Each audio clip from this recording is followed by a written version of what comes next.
नमस्कार दोस्तों, हॉरोस्कोप के एनालिसिस में आप लोगों का स्वागत है। अभी हम लोग एक फ़ीमेल की एनालिसिस करेंगे हॉरोस्कोप की। उनके पति का भी अभी हमने हॉरोस्कोप एनालिसिस डाला है, एक ही साथ में डाला है 2 हॉरोस्कोप। तो ये उनके पत्नी की है। उनकी जो जन्म की तिथि है 21/2/1988 और जो जन्म का समय है वो रात के 9:45। जालना, महाराष्ट्र में इनका जन्म हुआ है। तो इनका जो हॉरोस्कोप निकल रही है अगर हम लोग देखेंगे तो एक मिनट, कन्या लगन के इनके हॉरोस्कोप है, ठीक है। और मेष राशि के ये जातिका है और अश्विनी नक्षत्र के में इनका जन्म हुआ है। तो कन्या लगन और मेष राशि, अगर हम लोग इनके लगन के लॉट को देखेंगे तो यहाँ पे हमें केतु बैठा हुआ देखने को मिलेगा, ठीक है।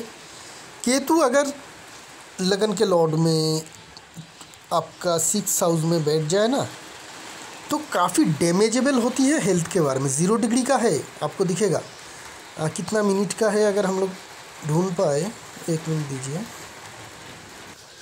तो ये 44 मिनट का है, 0 डिग्री 44 मिनट। तो ठीक है, मैच्योर है, बहुत ज़्यादा स्ट्रॉन्ग तो नहीं। लेकिन केतु आ गई है फर्स्ट हाउस में और कोई प्लानेट इनके लगन को सपोर्ट देने के लिए है नहीं।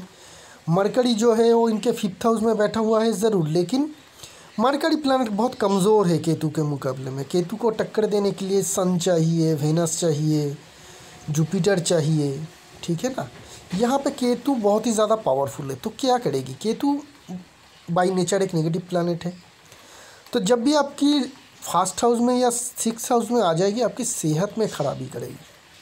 इनके पाम का एनालिसिस भी मैंने किया है, वहाँ पे भी हमें यही चीज़ देखने को मिली थी, हेल्थ की इश्यूज़, लाइफ लाइन में बहुत ज़्यादा दिक्कत थी। यहाँ पे भी हमें देखने को मिल रही है। केतु की स्टार लॉट को अगर हम लोग देखेंगे, क्योंकि केतु यहाँ पे बहुत ही ज़्यादा इम्पोर्टेंट प्लैनेट हो जाती है, तो ये सन के नक्षत्र में बैठा हुआ है केतु। और सन भी जो है वो 6 हाउस में है। देखिए सन जो है इनके 6 हाउस में है, तो 1/6 का कनेक्शन उसके साथ केतु भी बैठ रही है। सन जो है वो 12 हाउस का भी लॉर्ड है। देखिए 5th हाउस का लॉर्ड, 5 नंबर के जो घर बनते हैं 12 हाउस, उसकी लॉर्ड होते हैं सन। तो यहाँ पे हमें बड़ी बीमारी, लंबी बीमारी, हॉस्पिटलाइज होने वाली जो बीमारी है वो सारी चीज़ की इंडिकेशन हमें देखने को मिल रही है। किस तरीके का बीमारी होगा, कैसा बीमारी होगा, अगर हम लोग ये समझने जाए तो केतु की नेचर को समझना चाहिए।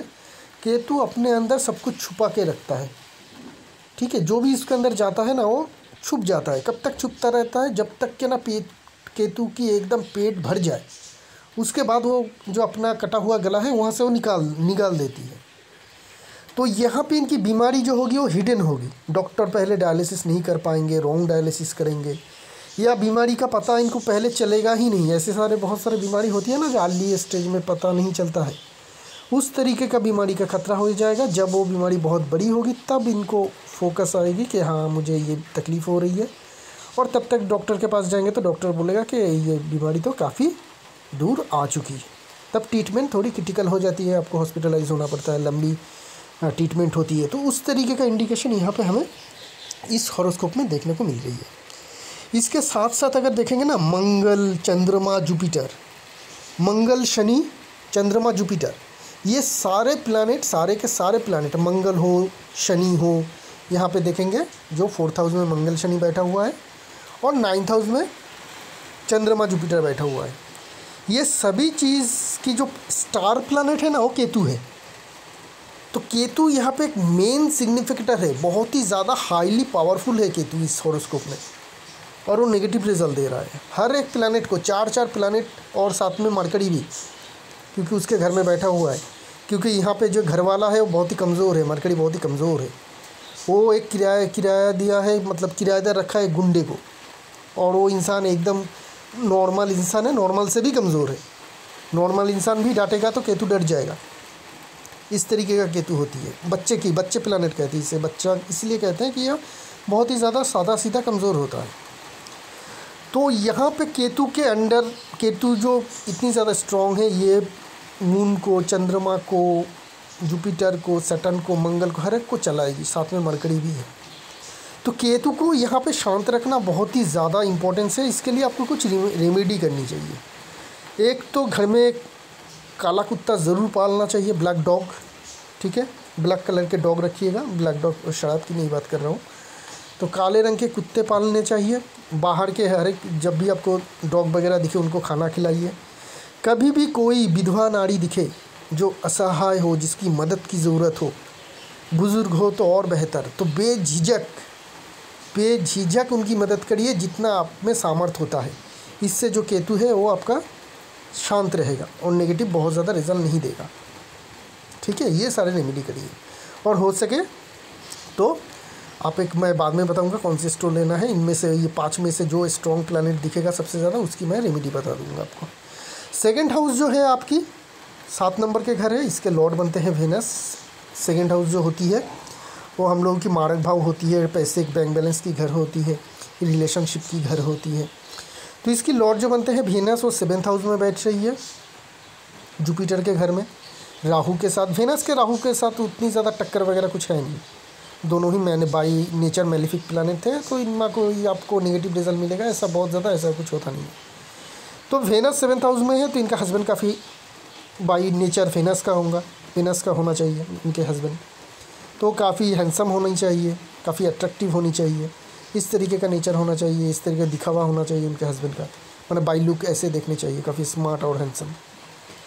थर्ड हाउस जो है और क्या चीज़ है, अगर टोटल बात कर लेते हैं, पैसे की भी बात कर लेते हैं, तो यहाँ पे तो कोई प्लैनेट है नहीं, वेनस बैठा हुआ है 7th हाउस में। वेनस की जो स्टार लॉर्ड है वो है मरकरी जो बैठा हुआ है 5th हाउस में। तो 2-5 का एक कनेक्शन तो बन रही है जिनके कारण ये भी सौभाग्यवती रहेगी और इनके कारण भी इनके हस्बैंड और ये अगर खुद भी पैसे कमाए तो अच्छी खासी पैसे कमा पाएंगे, क्योंकि 2-5 का एक कनेक्शन बन रही है। नेगेटिविटी कुछ भी नहीं है 2 के घर के मामले में। तो पैसे वाले जो हॉरोस्कोप है उसकी इंडिकेशन हमें यहाँ पे भी देखने को मिल रही है। थर्ड हाउस खाली है, इसका लॉर्ड बनते हैं मंगल बैठा हुआ है 4th हाउस में। तो रिलेटिव के द्वारा घर या ज़मीन या एसेट मिलने का चांस है, तो पूछते नहीं ज़मीन ज़्यादा मिलने का एक चांस आपके पाम में हॉरोस्कोप में हमें देखने को मिल रही है। ये एक चांसेस बनेगा। ठीक है, बड़े भाई अगर हो आपके तो वो आपको काफ़ी मदद करेगा। बड़े भाई जो होते हैं ना, बड़े कोई भी मेल हो, दादा हो, पिता को छोड़ दीजिएगा, भाई हो, ठीक है, उससे आपको ज़िंदगी में काफ़ी मदद मिलते रहेगा। 4th हाउस में मंगल होना ये इंडिकेशन करती है कि आपका घर होगा, बहुत अच्छी घर होगा, लेकिन सैटर्न भी बैठा हुआ है। मंगल शनि दोनों ही बाई नेचर नेगेटिव है, लेकिन मंगल शनि अगर आ जाए ना तो ऐसे लोग थोड़े गुस्से वाले बन जाते हैं। गुस्से को कंट्रोल करना, इमोशन को कंट्रोल करना नहीं आता है ऐसे लोगों में, थोड़ी गुस्से होती है, इमोशनल होती है, इस तरीके की होती है और कोई बहुत ज़्यादा कुछ नेगेटिविटी नहीं देती है। शनि होने के कारण वो चीज़ आपको जो भी मंगल देगा वो आपको लेट मिलेगा। ठीक है, पुराने घर में रहने का मौका मिल सकता है या फिर पुराने घर आप खरीद सकते हैं। पुराने कार, पुराने घर, पुराने फर्नीचर ये खरीदने का एक आपका हैबिट रह सकता है, या फिर आप खरीदते हैं या फिर उस तरीके का चीज़ का आप यूज़ करते हैं। नया घर भी लेंगे तो कुछ सालों के अंदर ही वो पुराना दिखने लगेगा, ये एक नेगेटिविटी हो जाती है जब सैटर्न 4th हाउस में आ जाए। ठीक है, यहाँ पे देखने को मिल रही है कि इस जातिका के माता की शरीर में कुछ प्रॉब्लम या कुछ डिफ़िकल्टीज होनी चाहिए थी। मैंने कंफर्म नहीं किया है, लेकिन ऐसे कुछ होना चाहिए। माता की जो है डिस्टर्बेंस की इंडिकेशन देखने को मिल रही है। 5th हाउस में आपकी मरकरी है और मरकरी जो है ना वो बच्चे हैं तो ना ही मेल होते हैं ना ही फीमेल होते हैं, बच्चे क्लिप लिंक के होते हैं। तो यहाँ से अगर आप बच्चे का कोई लिंक मतलब ये जानना चाहते हैं कि मरकरी से बताइए कि मुझे लड़का हो गया है लड़की, तो ये नहीं निकाल पाएंगे। मरकरी कोई भी सेक्स सिग्निफिकेशन नहीं करती है, तो बच्चे हैं। तो मरकरी किसके स्टार में बैठा हुआ है? मरकरी जो है चंद्रमा के स्टार में बैठा हुआ है, जो है श्रवण नक्षत्र है, और चंद्रमा यहाँ पे फीमेल प्लैनेट है। तो मरकरी बच्चे के काम में यहाँ पे हमने को देखने को मिलेगा कि फीमेल जो है वो बच्चे जो है इस हॉरोस्कोप में हमें क्लियरली देखने को मिल रही है।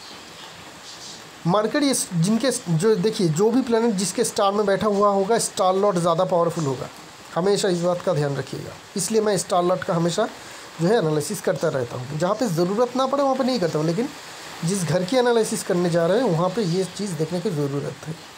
तो चंद्रमा है, फीमेल प्लैनेट है, 100% फीमेल प्लैनेट है, और ये जो है मरकरी के द्वारा फीमेल आपकी जो संतान है वो ही देगी। इसलिए इनके 2 कन्या संतान है। इवन इनके हस्बैंड के हॉरोस्कोप में 50% मेल चाइल्ड प्रोड्यूस करने की क्षमता थी। तो क्या होगी, इनके जो बात की जो बच्चे होंगे वो इनके हस्बैंड के द्वारा प्रभावित हो गए। 2 बच्चे हो चुके हैं फीमेल, जो यहाँ पे हमें कनेक्शन देखने को मिल रही है, और उनके हस्बैंड में भी करीब करीब 50% फीमेल चाइल्ड प्रोड्यूस करने की क्षमता थी। तो यहाँ पे अगर हम लोग देखें तो इसकी बात तो हो चुकी है कि 2 इनके फीमेल चाइल्ड हो चुके हैं। अभी मेल चाइल्ड होना, पुत्र संतान का योग इनका ज़रूर होगा, ये हमें देखने को मिल रही है। इसका काम हो चुका है, 2 बच्चे शुरुआत में हो चुके हैं फीमेल, तो अभी हो जाएगी। 6th हाउस में जो है आपके सन है। 6th हाउस कौन से घर के होते हैं? लोन की जगह होती है, डिजीज़ की जगह होती है। सन यहाँ पे बैठा हुआ है राहु के नक्षत्र में। राहु बैठा हुआ है आपकी 7th हाउस में, 6 के साथ 7 डिजीज़ के साथ मारक घर की कनेक्शन जुड़ रही है। ठीक है, 7 नंबर के घर भी मारक होते हैं, तो 6-7 का कनेक्शन होना अच्छी बात नहीं होती है। और सन जो घर के मालिक है वो भी 12वें घर के मालिक बनते हैं, तो 6-7-12 का कनेक्शन भी अच्छी नहीं मानी जाएगी। तो ये भी आपको डिजीज़ प्रोन बनाएगा, हॉस्पिटलाइज बनाएगा। ठीक है, लंबी बीमारी के भुगतने के ये बनाएगा। ये सब कुछ बीमारी ही आपकी ज़िंदगी की जो है मेन प्रॉब्लम है। हेल्थ ही आपकी मेन प्रॉब्लम है। हेल्थ के लिए अपने जो हैबिट है उसको आपको बदलना चाहिए। हेल्दी फूड लेनी चाहिए, एक्सरसाइज वगैरह करना चाहिए, आउटडोर एक्टिविटी हमेशा रखनी चाहिए, फिर जाके आप धीरे मतलब थोड़ी बहुत स्वस्थ रह पाएंगे।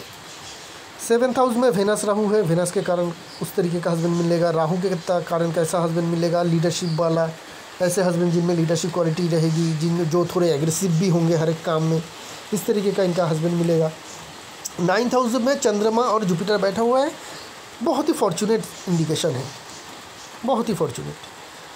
7th हाउस का मालिक 8th हाउस में बैठ रही है, सॉरी ये 8th हाउस है, तो 7th हाउस का मालिक 8th हाउस में बैठ रही है, ये भी पॉजिटिव है। 7th हाउस क्यों 8th हाउस में? क्योंकि अपने से दूसरे घर में, साथ में चंद्रमा है तो गजकेश्री योग बना रही है, दोनों का डिग्री भी एक है, तो बहुत ही स्ट्रॉन्ग जो है वो गजकेश्री योग है। गजकेश्री योग का फ़ायदा क्या होती है? आपको एक बड़ी चीज़ ज़िंदगी में ज़रूर मिलती है। आपकी जन्म जहाँ पे हुई है, आपने जैसा जगह पे जन्म लिया है, उससे जो आपकी सक्सेस है बहुत ज़्यादा बढ़ जाती है, ऐसा कह सकते हैं। अगर इतनी स्ट्रॉन्ग गजकेश्री जो किसी के हॉरोस्कोप में दिखे तो देखिएगा 99% केस में वो इंसान अपने जो पूरे रिलेटिव्स होते हैं ना, उन सभी के वो सबसे ज़्यादा सक्सेसफुल, सबसे ज़्यादा शिक्षित, सबसे ज़्यादा रिस्पेक्टेबल इंसान बनते हैं। तो इतनी ज़्यादा स्ट्रॉन्ग होती है गजकेश्री योग। अगर उसको मैं वैदिक की जो एस्ट्रोलॉजी है उसकी कुछ ही योग को काम में लाता हूँ, उसमें से ये मेरी टॉप फेवरेट योग है कि जो है गजकेश्री योग। हमेशा रिजल्ट मैं देखता ही रहता हूँ कि इसकी जो है रिज़ल्ट हमेशा मिलती रहती है। 8th हाउस में है, फिर भी 8th हाउस में है तो क्या होगी? 8th हाउस में है तो आपको सडन हो जाएगी, सडन सक्सेस मिलेगी ज़िंदगी में, सडन पैसा आएगा, सडन आपको नौकरी लगेगी, सडन बिजनेस अपॉर्चुनिटी आएगी, सडन होगा, सडन बेटरमेंट के लिए आपकी सडन होता रहेगा। मून जो है आपकी 11th हाउस का लॉर्ड है, तो 11वीं और 8 के कनेक्शन बने तो भी सडन सक्सेस मिलती है ज़िंदगी में। जुपिटर जो है आपके, अगर हम लोग देखेंगे तो 7th हाउस का लॉर्ड है, और लॉर्ड है आपके जुपिटर जो है 4th हाउस के। ठीक है, 4th हाउस का, 7th हाउस का लॉर्ड 8th हाउस में, कोई भी नेगेटिविटी कुछ भी नहीं है, तो हमेशा हमें पॉजिटिविटी भी देखने को मिल रही है। दशा की ओर चलते हैं, दशा में क्या कह रही है? दशा को अगर देखेंगे तो चंद्रमा की दशा चल रही है, जो काफ़ी फॉर्चुनेट दशा है। 8th हाउस में है तो पानी से रिलेटेड कोई डिजीज़ होने का खतरा रहेगा, अगर डिजीज़ ये देता है। वैसे ये दशा अच्छी है, इस दशा उसके बाद मंगल की दशा जो 4th हाउस में बैठा हुआ है। ठीक है, ये सारे दशा आपके लिए अच्छी रहेगी। 2036 में राहु की दशा आएगी, वहाँ पे आपको नेगेटिव रिजल्ट देखना शुरू हो जाएगी, क्योंकि वो 7th हाउस में मारक भाव में बैठा हुआ है। वहाँ से हेल्थ की में आपकी जो प्रॉब्लम है वो बहुत ज़्यादा बढ़ती हुई दिखेगी राहु की दशा। तब तक आप मोटा मोटी स्वस्थ रहेंगे, बीमारी वगैरह होगा तो भी आप उससे लड़ पाएंगे। वहाँ पे जाके आपकी डिफ़िकल्टीज ज़्यादा हमें देखने को मिल रही है। तो यही रही इस हॉरोस्कोप की एनालिसिस। आगे एक नई हॉरोस्कोप लेकर बहुत जल्द आएंगे, तब तक के लिए आगे दीजिए। शुक्रिया आप लोगों का।